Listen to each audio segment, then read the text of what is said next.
सीधा आ रहे हैं इलेक्ट्रिक चार्ज। तो देखिए इलेक्ट्रिक चार्ज क्या है हमारा। इलेक्ट्रिक चार्ज ध्यान से देखिए, इलेक्ट्रिक चार्ज क्या होता है। Electric charge is an intrinsic property of elementary particle.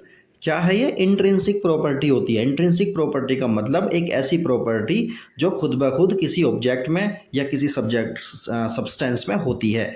मतलब किसी सब्सटेंस में या किसी ऑब्जेक्ट में मास होता है, तो उसी तरह से क्या है, ये इलेक्ट्रिक चार्ज भी एक ऐसी प्रॉपर्टी होती है जो इनबिल्ट होती है, मतलब कुदरती होती है, उसे अलग नहीं किया जा सकता। Of matter which gives rise to electric force between various objects. तो यहाँ तक बात समझ आई। इलेक्ट्रिक चार्ज क्या होता है? एक intrinsic property of elementary particle. Elementary particle हमारे कौन से होते हैं? इलेक्ट्रॉन, प्रोटॉन वगैरह क्या होते हैं? ये एलिमेंट्री हमारे पार्टिकल होते हैं। तो अब देखते हैं हम, इलेक्ट्रिक चार्ज एक स्केलर क्वांटिटी होती है। इलेक्ट्रिक चार्ज एक स्केलर क्वांटिटी होती है और इसका ऐसा यूनिट जो होता है वो होता है कूलाम, COULOMB, और इसे कैपिटल C से रिप्रेजेंट करते हैं। और इसके बारे में क्या, प्रोटॉन जो होता है, प्रोटॉन पर पॉजिटिव चार्ज होता है और इलेक्ट्रॉन पर नेगेटिव चार्ज होता है। और ये चार्ज होता कितना है? E = 1.6 × 10⁻⁻19 coulomb. अब ये चार्ज हमारा जो होता है एक इलेक्ट्रॉन पर होता है, एक प्रोटॉन पर होता है। दोनों पर चार्ज की जो क्वांटिटी रहती है, मैग्नीट्यूड सेम रहता है, लेकिन जो इनके जो चार्ज होता है वो एक का पॉजिटिव होता है, एक का नेगेटिव होता है। तो पॉजिटिव चार्ज किस पर होता है? प्रोटॉन पर होता है। नेगेटिव चार्ज किस पर होता है? इलेक्ट्रॉन पर होता है। तो ये चार्ज होता कितना है? इतना ही रहता है। तो अब आगे देखते हैं। चलिए अब देखते हैं इलेक्ट्रोस्टैटिक क्या होता है। Electrostatics is the study of electric charge at rest. जब हम चार्ज की स्टडी को रेस्ट में करते हैं, मतलब चार्ज कहाँ है हमारा? रेस्ट वाली पोजीशन में है, और उसकी स्टडी जब हम करते हैं तो उसे क्या कहते हैं? इलेक्ट्रोस्टैटिक्स कहते हैं। तो अब देखते हैं हम। देखिए चार्ज हमारा दो तरह का होता है, एक होता है पॉजिटिव चार्ज, एक होता है नेगेटिव चार्ज। तो इसके बारे में हम फिलहाल नहीं जा रहे हैं, अब हम आगे चलते हैं कि चार्ज की दो ही प्रॉपर्टी होती हैं। कौन कौन सी प्रॉपर्टी होती हैं? एक होती है अट्रैक्टिव प्रॉपर्टी, एक होती है जो है रिपल्सन वाली प्रॉपर्टी। ठीक है, तो अब इसके बारे में अब हम आगे चलते हैं।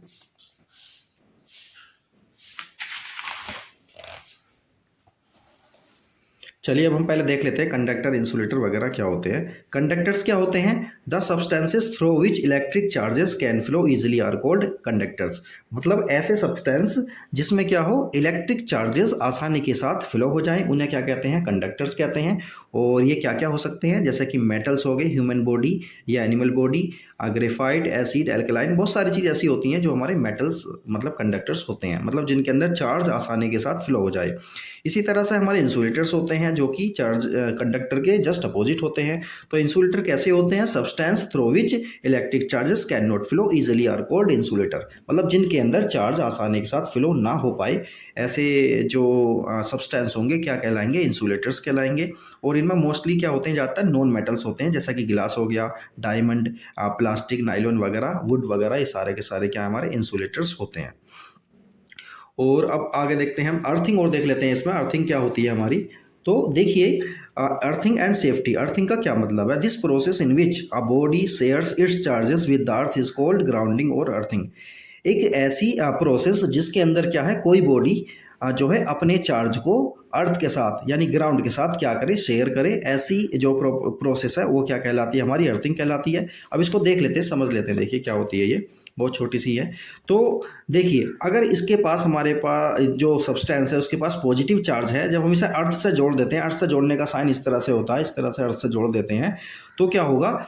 इसके जो पॉजिटिव चार्ज है हमारे यहाँ आ जाएंगे सारे, और इसके नेगेटिव चार्ज यहाँ चले जाएंगे। या ऐसा समझ लीजिए कि इस पर पॉजिटिव चार्ज है, जब पॉजिटिव चार्ज है तो इस पर इलेक्ट्रॉनों की कमी हो गई। जब इलेक्ट्रॉनों की कमी होगी, जब इसे हम अर्थ से जोड़ेंगे तो अर्थ के जो इलेक्ट्रॉन होंगे वो इसमें आ जाएंगे और ये न्यूट्रल बन जाएगा हमारा। या दूसरी तरह से समझिए, अगर इस पर नेगेटिव चार्ज है हमारे सब्सटेंस पर, तो क्या होगा? इसका मतलब इस पर एक्सेस ऑफ इलेक्ट्रॉन है, मतलब इलेक्ट्रॉन ज़्यादा है, अधिकता है इलेक्ट्रॉनों की। तो होगा क्या? इसके जो इलेक्ट्रॉन हैं जब हम इसे अर्थ से जोड़ देंगे तो इसके इलेक्ट्रॉन कहाँ चले जाएंगे? अर्थ में चले जाएंगे और ये न्यूट्रल हो जाएगा। तो मतलब ये हुआ कि कोई भी सब्सटेंस जिसके ऊपर चार्ज है, प्लस है या माइनस है, जब हम उसे अर्थ से जोड़ देते हैं तो वो न्यूट्रल बन जाता है हमारा। तो ये हो गया हमारा। अब आगे देखते हैं हम। नेक्स्ट है हमारा टॉपिक इलेक्ट्रोस्टैटिक इंडक्शन। इसका क्या मतलब है? तो पहले इसे पढ़ लेते हैं, फिर समझते हैं क्या चीज़ होती है। इलेक्ट्रोस्टैटिक इंडक्शन होता क्या है? देखिए electrostatic induction is the phenomena of temporary electrification of a conductor in which opposite charges appear at its closer end and similar charges appear at its farther end in the presence of a nearby charged body. इसका क्या मतलब हुआ? इसका मतलब ये हुआ, ये एक फिनोमिना है, मतलब एक ऐसा इवेंट या ऐसी घटना है जिसमें क्या होता है कि कोई जो है सब्सटेंस क्या हो जाता है, टेम्पररीली चार्ज हो जाता है, और उसके जो एंड होते हैं यानी करीब वाले एंड जो होते हैं, एक पर पॉजिटिव चार्ज आ जाता है, एक पर नेगेटिव चार्ज आ जाता है। तो इस प्रोसेस को हम क्या कहते हैं? इलेक्ट्रोस्टैटिक इंडक्शन कहते हैं। मतलब ऐसा समझ लीजिए, एक ये कंडक्टिंग हमारी रोड है, कंडक्टिंग रोड के पास ये इस पे मतलब स्टार्टिंग में क्या था, इस पर चार्ज था, पॉजिटिव और नेगेटिव चार्ज बराबर थे, ये न्यूट्रल था। ओवरऑल क्या था? ये न्यूट्रल था। पॉजिटिव और नेगेटिव चार्ज जब इक्वल होते हैं तो वो क्या होता है? न्यूट्रल होता है। तो ये न्यूट्रल था, लेकिन हमने क्या किया, एक पॉजिटिवली चार्ज्ड ग्लास रोड इसके पास में लेकर आए। ये चार्ज रोड है, इस पर पॉजिटिव चार्ज है और ये न्यूट्रल था, लेकिन जैसे ही हम इसे इसके करीब लेकर आए तो देखिए इस पर पॉजिटिव चार्ज है, तो क्या होगा ये कि इसके जो चार्जेस होंगे नेगेटिव वाले वो यहाँ पर आ जाएंगे। जब जो नेगेटिव वाले चार्ज है जब यहाँ आ जाएंगे तो पॉजिटिव, यहाँ पर पॉजिटिव चार्ज बन जाएगा। तो क्या होगा, यहाँ पर पॉजिटिव चार्ज और यहाँ पर नेगेटिव चार्ज बन जाएगा। हुआ कैसे? जब हम एक पॉजिटिवली चार्ज ग्लास रोड को इसके करीब लेकर आए, इसे टच नहीं किया हमने, इंडक्शन में क्या होता, टच नहीं किया जाता, तो क्या इसके करीब लेकर आए, तो ये पॉजिटिव चार्ज है, ये नेगेटिवली चार्ज हो गया, और ये करीब वाला जो एंड है इसका अपोजिट चार्ज इस पर आ जाएगा, और जो दूर वाला एंड है उस पर जो है इसके अपोजिट चार्ज आ जाएगा। तो इस तरह से क्या होता है, ये वाली प्रोसेस जिसमें हम क्या करते हैं, बिना टच किए किसी बॉडी को चार्ज करते हैं, उस प्रोसेस को हम क्या कहते हैं? इलेक्ट्रोस्टैटिक इंडक्शन कहते हैं। ये वाले रोड को हटाने के बाद ये चार्ज फिर जो है डिस्ट्रीब्यूट हो जाएगा और ये क्या बन जाएगा, हमारा न्यूट्रल बन जाएगा।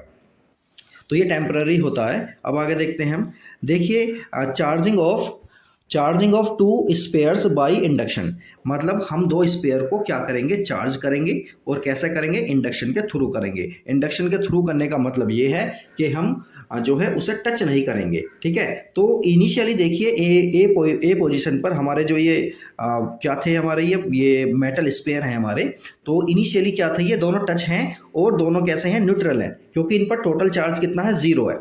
तो अब हमने क्या किया, एक ग्लास रोड को लेकर आए जो कि पॉजिटिवली चार्ज है, मतलब कोई भी रोड हो सकती है, फिलहाल ऐसा मान सकते हैं, जो कि पॉजिटिवली चार्ज है। तो जब इस रोड को हम इस वाले के करीब में लेकर आएंगे तो इस पर पॉजिटिव चार्ज है, तो इस पर कैसा चार्ज आ जाएगा, नेगेटिव। जैसे ही इस पर नेगेटिव चार्ज आएगा तो इस वाले पर कैसा चार्ज आ जाएगा, इस पर पॉजिटिव चार्ज आ जाएगा। अब देखिए ध्यान से क्या करना है हमें, इसको हम ऐसे ही क्या करेंगे, इस वाली पोजीशन को ऐसे ही रखेंगे, तो और लेकिन इनका सेपरेशन हम बढ़ा देंगे। इनका सेपरेशन हमने बढ़ा दिया है, तो होगा क्या, जैसे हम इसका सेपरेशन बढ़ा देंगे तो इस पर नेगेटिव चार्ज और इस पर पॉजिटिव चार्ज आ जाएगा।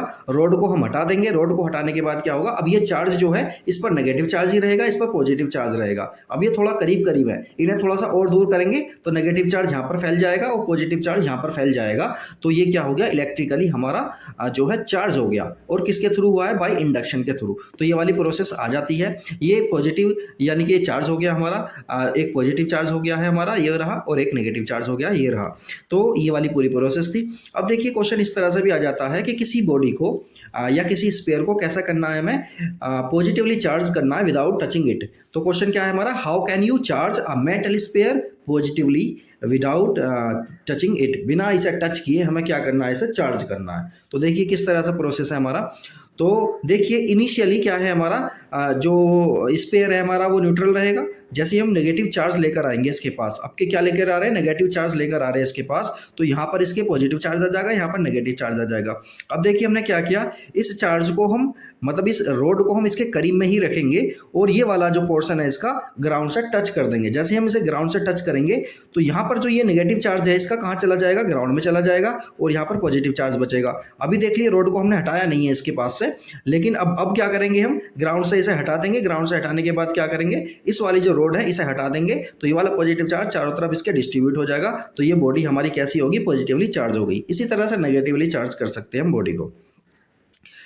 चलिए अब हम आगे देखते हैं gold leaf electroscope. Gold leaf electroscope होता क्या है, ये एक ऐसा इंस्ट्रूमेंट है जिसमें हम चार्ज को डिटेक्ट करते हैं, मतलब चार्ज को पता करते हैं कि इस वाली बॉडी पर पॉजिटिव चार्ज लगा हुआ है या नेगेटिव चार्ज लगा हुआ है। तो पहले इसके जो स्ट्रक्चर है इसको देख लेते हैं किस तरह से ये बना हुआ है।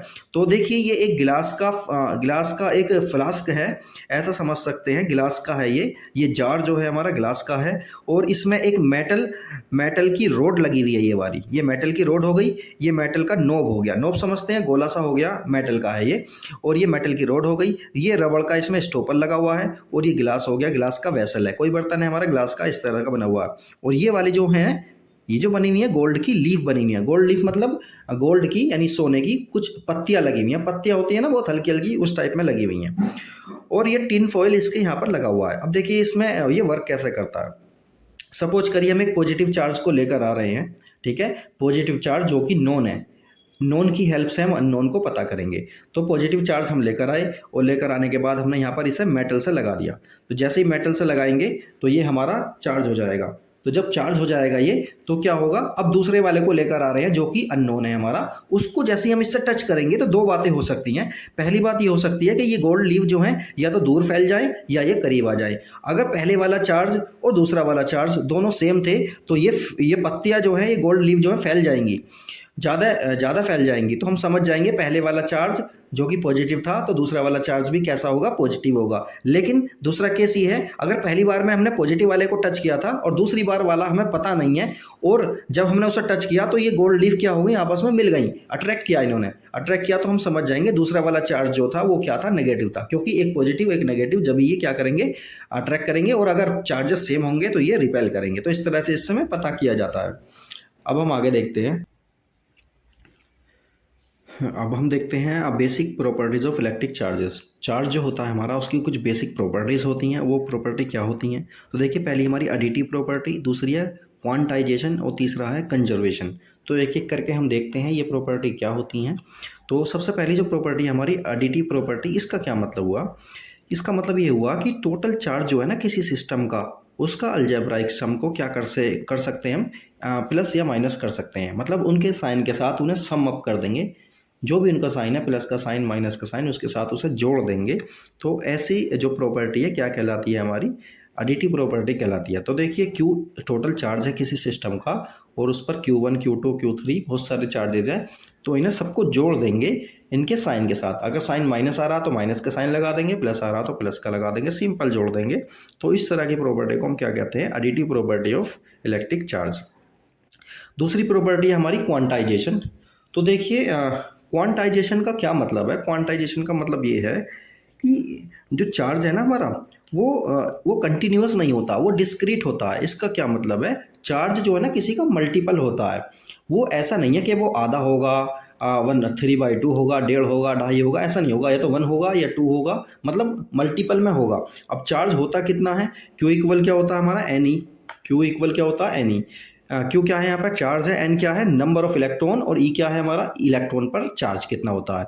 और ये एन की जो वैल्यू है ना हमारी, वो 0 हो सकती है, 1 2 3 4 5 ये हो सकती है, ये प्लस भी हो सकती है, माइनस भी हो सकती है। तो हमारा चार्ज जो होता है ना वो ई का मल्टीपल होता है, ई का क्या होता है, इंटीग्रल मल्टीपल होता है। तो जैसे कि हमारा चार्ज है 1.6 इंटू 10⁻⁻⁻19 कूलाम, तो ये इसका डबल हो सकता है, इसका ट्रिपल हो सकता है, इसका 4th टाइम हो सकता है। ऐसा नहीं है कि इसका आधा हो जाएगा या इसका जो है 1.5 गुना हो जाएगा, ऐसा नहीं हो सकता। तो क्वांटाइजेशन का मतलब समझ में आया, क्वांटाइजेशन का मतलब ये है, चार्ज जो है क्या होता है, इंटीग्रल मल्टीपल होता है किसका, जो बेसिक चार्ज है, बेसिक चार्ज का क्या होता है, इंटीग्रल मल्टीपल होता है। तो ये वाली प्रॉपर्टी हो गई हमारी। अब तीसरी प्रॉपर्टी हमारी बची कंजर्वेशन। तो कंजर्वेशन और देखते हैं फिर हम। देखिए कंजर्वेशन में क्या है, कंजर्वेशन का मतलब ये है कि total charge of an isolated system remains constant, यानी कि कोई भी एक सिस्टम है जो आइसोलेटेड है, मतलब आइसोलेटेड का मतलब है अकेला है, तो उसका जो टोटल जो चार्ज रहेगा ना वो कैसे रहता है, कांस्टेंट रहता है। ठीक है, दूसरी बात क्या है हमारा, electric charges can neither be created nor destroyed, यानी चार्ज को ना तो क्रिएट किया जा सकता, यानी पैदा नहीं किया जा सकता, और उसे डिस्ट्रॉय भी नहीं किया जा सकता। तो चार्ज की ये प्रॉपर्टी होती है, जैसे कि एनर्जी की प्रॉपर्टी होती है कि एनर्जी को ना तो डिस्ट्रॉय किया जा सकता, ना ही क्रिएट किया जा सकता, इसी तरह से चार्ज की भी यही प्रॉपर्टी होती है, और इसी प्रॉपर्टी को हम क्या कहते हैं, कंजर्वेशन ऑफ चार्ज बोलते हैं।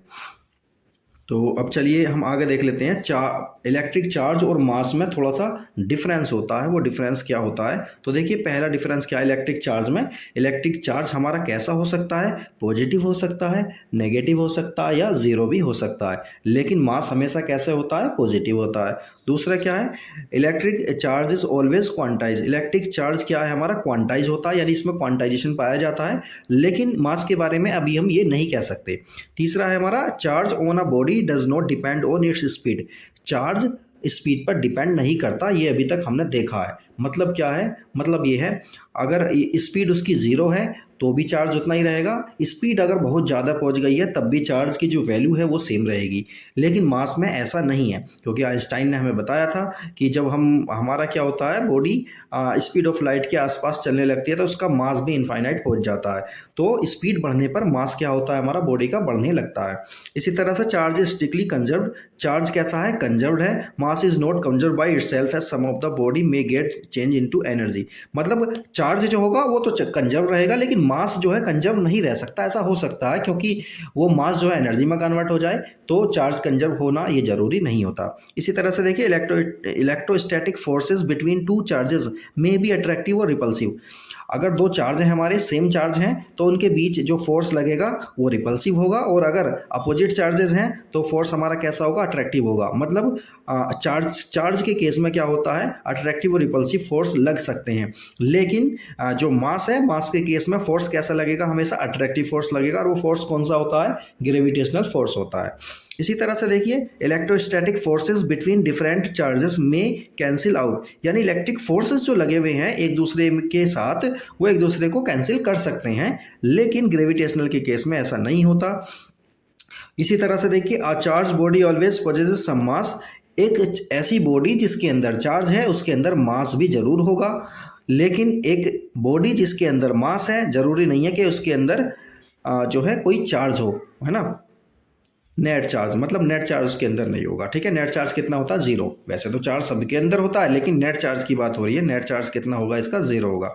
तो ये इसके कुछ डिफरेंस थे या कंपैरिजन था किसका, इलेक्ट्रिक चार्ज का मास के साथ। तो आइंस्टाइन वाली एक इक्वेशन और हम देख लेते हैं, फिर हम आगे चलते हैं। तो देखिए speed of effect of speed on mass and electric charge. Speed पर मास का क्या इफेक्ट पड़ता है, तो देखिए ये इक्वेशन है, ये है mass of the body at the speed. किसी स्पीड पर मास है किसी भी बॉडी का, और एम नोट क्या है, उसका रेस्ट मास है, √1 minus V square upon C square. V square क्या है, वेलोसिटी ऑफ द बॉडी, और सी स्क्वायर क्या है, स्पीड ऑफ द लाइट। अब ध्यान से देखिए, अगर ये बॉडी की जो वेलोसिटी है, बॉडी की जो स्पीड है वो कितनी हो जाए, स्पीड ऑफ लाइट के बराबर हो जाए, तो ये भी सी स्क्वायर हो जाएगा, ये भी सी स्क्वायर हो जाएगा। सी स्क्वायर से सी स्क्वायर कैंसिल हो जाएंगे, यहाँ बचेगा 1। तो 1 माइनस 1 कितना होता है, जीरो। तो अंडर जीरो का अंडर रूट कितना होता है, जीरो होगा। और एम नोट को जब जीरो से डिवाइड करेंगे तो क्या आ जाएगा, इनफाइनाइट आ जाएगा। तो मास कितना आ जाएगा बॉडी का, अगर बॉडी स्पीड ऑफ लाइट से चलती है तो उसका मास कितना आ जाएगा, इनफाइनाइट आ जाएगा। ये है आइंस्टाइन की इक्वेशन, तो इसके अकॉर्डिंग हम देख सकते हैं। चलिए अब आगे देखते हैं हम कूलम्ब्स लॉ। कूलम्ब्स लॉ हमारा क्या है, कूलम्ब्स एक साइंटिस्ट थे और उन्होंने जो है एक लॉ दिया, वो लॉ क्या है उसको हम पढ़ लेते हैं, फिर एक एक करके हम देखते हैं। तो देखिए Coulomb's law states that the force of attraction और रिपल्सन, फोर्स कौन सा, अट्रैक्टिव वाला या रिपल्सिव वाला, बिटवीन टू स्टेशनरी चार्जेस, दो चार्ज जो स्टेशनरी हैं, रुके हुए हैं, इनके बीच जो होता है वो फोर्स जो होता है वो किस किस पर डिपेंड करता है वो देखते हैं। Directly proportional to the product of the magnitudes of the two charges, यानी कि दो चार्जेस जो है ना इनके प्रोडक्ट के डायरेक्टली प्रोपोर्शनल होता है। दूसरा क्या है, inversely proportional to the square of the distance between them, इन दोनों के बीच जो डिस्टेंस है ना उसके स्क्वायर के इनवर्सली प्रोपोर्शनल होता है। दो बातें हो गई। तीसरी बात, this force act along the line joining the two charges, यानी ये जो फोर्स है ना इन दोनों चार्जेस को जो लाइन ज्वाइन कर रही है उसके अलोंग होता है। तो अब देखिए F प्रोपोर्शनल है Q1 Q2 के, F प्रोपोर्शनल है 1/r² के। जब इन दोनों को साथ में लिखेंगे तो इस तरह से आ जाएगा। और प्रोपोर्शनलिटी साइन हटाने के लिए हम क्या करते हैं, प्रोपोर्शनलिटी साइन हटाने के लिए हम करते हैं, एक तो इक्वल का साइन ले आते हैं और एक कांस्टेंट लेकर आते हैं। यहाँ पर हम कांस्टेंट लेकर आए हैं के, और इस कांस्टेंट को क्या बोलते हैं, इस कांस्टेंट को बोलते हैं इलेक्ट्रोस्टैटिक फोर्स कांस्टेंट, और इसकी वैल्यू होती है, और वैल्यू कितनी होती है इसकी, 1/4 पाई एप्सिलॉन नॉट, और इस पूरे की वैल्यू कितनी होती है 9 × 10⁹ न्यूटन मीटर स्क्वायर पर कूलाम स्क्वायर, ये इसकी यूनिट हो जाएगी। तो देखिए अब हमारा जो न्यूटन का जो फोर्स है, ये कूलाम्स का जो फोर्स है वो कितना आ गया है, फोर्स इक्वल हो गया हमारा 1/4πε0 Q1 Q2/r²। ये एप्सिलॉन नोट क्या है हमारा, ये परमिटिविटी है, फ्री स्पेस की क्या है, ये परमिटिविटी है। इसके बारे में भी हम आगे बात करेंगे। तो देखिए फोर्स जो है हमारा, फोर्स की यूनिट तो हम जानते हैं क्या होती है, न्यूटन होती है। और अब हम चलिए आगे देखते हैं कि इसमें और क्या क्या है। चलिए अब हम कूलाम्स लॉ को देखते हैं वेक्टर फॉर्म में, कि कूलाम्स लॉ को वेक्टर फॉर्म में किस तरह से लिखा जा सकता है। तो देखिए यहाँ पर ये प्लस का चार्ज Q1 है, ये प्लस का चार्ज Q2 है, और इन दोनों के बीच की जो डिस्टेंस है वो R है, और इसका जो पोजीशन वेक्टर है, या फिर इसे बोल सकते हैं हम यूनिट वेक्टर, किसका है, R1 का 2 के रेस्पेक्ट में इधर की साइड को होगा, और इसका 2 का 1 के रेस्पेक्ट में इधर होगा। अब इस पर जो फोर्स लग रहा है वो 2 की वजह से लग रहा है, और किस डायरेक्शन में होगा, इधर होगा। और इस पर जो फोर्स लग रहा है वो कौन सा फोर्स होगा, वो रिपल्सिव फोर्स होगा, क्योंकि दोनों के दोनों पॉजिटिव हैं। इस पर जो फोर्स लगेगा इसकी वजह से लगेगा, और वो किधर होगा, उधर होगा। तो अब देखिए ना वेक्टर फॉर्म में हम किस तरह से लिख सकते हैं। तो यहाँ पर जो फोर्स लगा हुआ है ना F21, इसका क्या मतलब है, फोर्स ऑन चार्ज Q2 पर लग रहा है ड्यू टू Q1, यानी कि पहले वाला जो लिया है ना ये 2 इस पर लग रहा है, और किसकी वजह से लग रहा है, 1 की वजह से लग रहा है। तो इसे किस तरह से हम लिख सकते हैं, 1/4πε0 Q1 Q2/r² इंटू जो यूनिट वेक्टर लेंगे हम वो इसका अपोजिट ले रहे हैं 1 2, कितना ले रहे हैं 1 2 लेंगे, ठीक है। तो अब और दूसरा देखिए, इसी तरह से इसका दूसरी फॉर्म लिखी जा सकती है F12 का क्या मतलब है, फोर्स ऑन चार्जेस Q1 पे लग रहा है, किसकी वजह से, Q2 की, 1/4πε0 Q1 Q2/r² into R21 cap. तो इस तरह से हम इसे बता सकते हैं।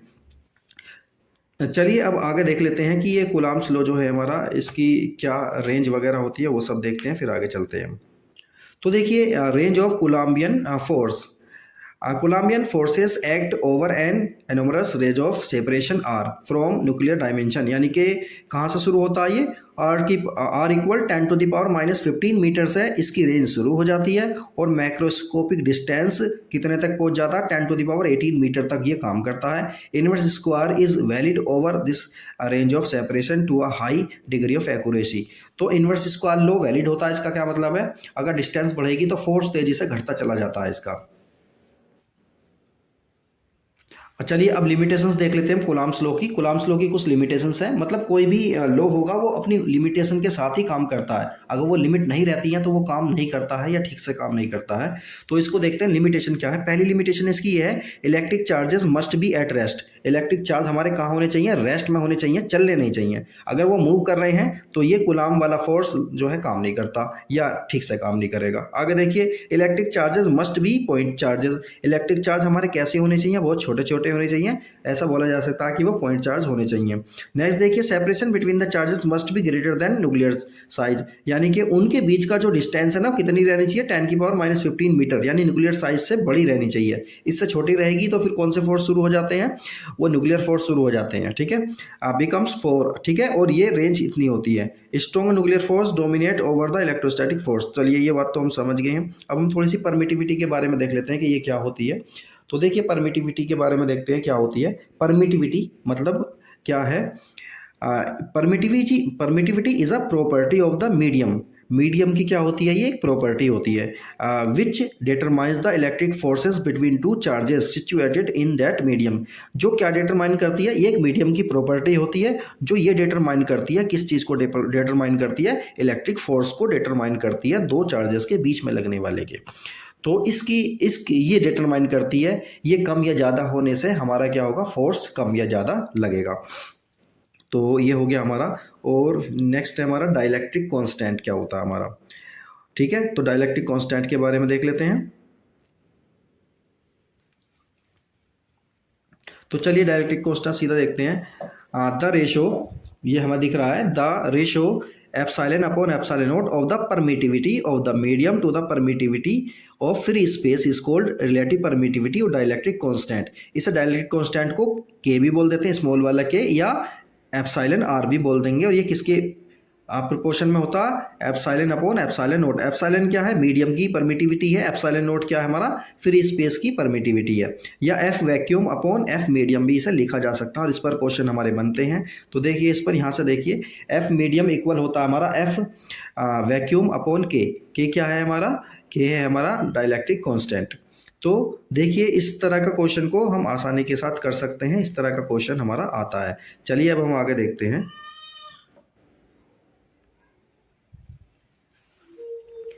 चलिए अब हम देखते हैं इलेक्ट्रोस्टैटिक्स और ग्रेविटेशनल फोर्स के बीच में क्या सिमिलरिटी हैं और क्या डिसिमिलरिटी हैं, मतलब क्या समानताएं हैं और क्या असमानताएं हैं, वो सब हम देखते हैं।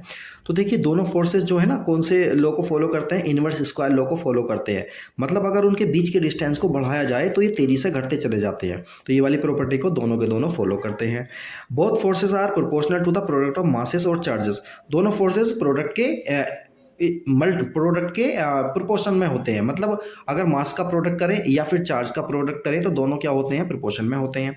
नेक्स्ट है हमारा बोथ आर सेंट्रल फोर्सेस, मतलब ये सेंटर से सेंटर की साइड को लगते हैं। Both are conservative forces, that is work done against these forces does not depend upon the path followed. मतलब क्या है, कंजर्वेटिव फोर्स का मतलब ये होता है कि इनके अगेंस्ट जब वर्क किया जाता है तो वो किस पर डिपेंड नहीं करता, वो रास्ते पर डिपेंड नहीं करता, मतलब पाथ पर डिपेंड नहीं करता। पाथ चाहे कुछ भी हो तो उस पर डिपेंड नहीं करेगा। नेक्स्ट है both forces can operate in vacuum, और दोनों फोर्स वैक्यूम में भी काम कर सकते हैं। अब देखिए इनके बीच में डिसिमिलरिटी क्या होती हैं उनको देख लेते हैं। Dissimilarity, gravitational force is attractive. Gravitational force कैसा होता है हमारा, अट्रैक्टिव होता है। लेकिन इलेक्ट्रोस्टैटिक फोर्स जो होता है हमारा वो अट्रैक्टिव भी हो सकता है या फिर वो रिपल्सिव भी हो सकता है। नेक्स्ट है हमारा gravitational force does not depend on the nature of the medium. Gravitational force जो होता है ना वो नेचर के जो मीडियम है ना उस पर डिपेंड नहीं करता। ये वैक्यूम में भी काम करता है, ये एयर में भी काम करता है, या किसी और मीडियम में भी काम करता है। लेकिन जो ये इलेक्ट्रोस्टैटिक फोर्स होता है वो मीडियम पर डिपेंड करता है। मीडियम के चेंज होने से फोर्स हमारा बदल जाता है। Electrostatic force are much stronger. Electrostatic force हमारा बहुत ज़्यादा स्ट्रॉन्ग होता है, किसके कंपेयर में, ग्रेविटेशनल फोर्स के कंपेयर में। तो ये तो हो गया हमारा कंपैरिजन, दोनों में सिमिलरिटी और डिसिमिलरिटी हमने देखी है। अब हम अपना नेक्स्ट टॉपिक देखते हैं। नेक्स्ट टॉपिक है हमारा forces between multiple charges, the superposition principle. मतलब कि सुपरपोजिशन प्रिंसिपल का क्या मतलब है, जब एक से ज़्यादा चार्जेस हमारे होते हैं तो उनके बीच में जो टोटल फोर्स लगता है वो कितना होगा, और उसको देखने के लिए हम सुपरपोजिशन का यूज़ करते हैं। तो इसमें देख लेते हैं क्या है। The principle of superposition states that when a number of charges, यानी बहुत सारे चार्जेस आर इंटरेक्टिंग करते हैं, the total force on a given charge is the vector sum. तो टोटल चार्ज क्या हो जाएगा हमारा, वेक्टर सम हो जाएगा, किसका, फोर्सेस का। जितने भी चार्जेस उस पर फोर्स लगा रहे हैं सबका क्या हो जाएगा, वेक्टर सम हो जाएगा। और वो वेक्टर सम होकर क्या होगा, उसका फाइनल आंसर हमें पता चल जाएगा कि उस पर टोटल चार्ज कितना लग रहा है। तो वेक्टर सम के लिए क्या करते हैं, फोर्स हमारा क्या होता है, वेक्टर होता है ना। तो ये हो गया F1 vector equal F12 vector plus F13 vector, इन ये डस जितने भी हमारे पास चार्जेस हैं उनके सम के इक्वल हो जाता है। तो अब देखिए यहाँ पर इसका जो है डायग्राम देख लेते हैं थोड़ा सा। तो देखिए डायग्राम हमारा कुछ ऐसा है, ये एक्स एक्सिस हो गया, ये वाई एक्सिस हो गया। तो सपोज करिए यहाँ पर ये है हमारा क्या, ये है हमारा जीरो जिसे हम ओरिजिन बोलते हैं, और यहाँ पर एक चार्ज रखा हुआ है हमारा Q1 जिसकी इससे डिस्टेंस है R1। इसी तरह से यहाँ पर चार्ज रखा हुआ है Q2, ओरिजिन से इसकी डिस्टेंस है, या फिर पोजीशन वेक्टर है इसका R2 वेक्टर। इसी तरह से Q3 है हमारा, इसका पोजीशन वेक्टर है R3 वेक्टर। तो देखिए यहाँ पर जो ये चार्ज है ना, इस पर हमारे दो फोर्सेस लगेंगे। एक तो इसकी वजह से लगेगा जो कि ये होगा, और एक इसकी वजह से लगेगा जो कि ऊपर की साइड को होगा। तो इन दोनों का वेक्टर सम क्या आएगा हमारा, ये वाला आ जाएगा। तो इसे वेक्टोरिकली क्या कर देंगे, सम अप कर देंगे। और एक से ज़्यादा चार्जेस, मतलब दो से ज़्यादा चार्जेस भी हमारे हो सकते हैं। तो इस तरह से ये फाइनली इसका आ जाता है। इसका डेरिवेशन को हम ठीक से बाद में दिखा देंगे। तो इसका फाइनली जो आंसर आएगा वो आता है इसका एफ वेक्टर इक्वल कितना हो जाएगा, Q upon F4 pi epsilon not, और ये समीशन वाला साइन है sigma summation all points charges, और ये Q डैश आ गया। Q डैश मतलब जो भी चार्जेस होंगे हमारे, R vector minus R dash vector upon mod of R vector minus R dash vector की पावर 3। तो ये आ जाएगा। इसको हम बाद में देखते हैं कि किस तरह से ये होता है पूरा डेरिवेशन। अब हम आगे चल के देखते हैं।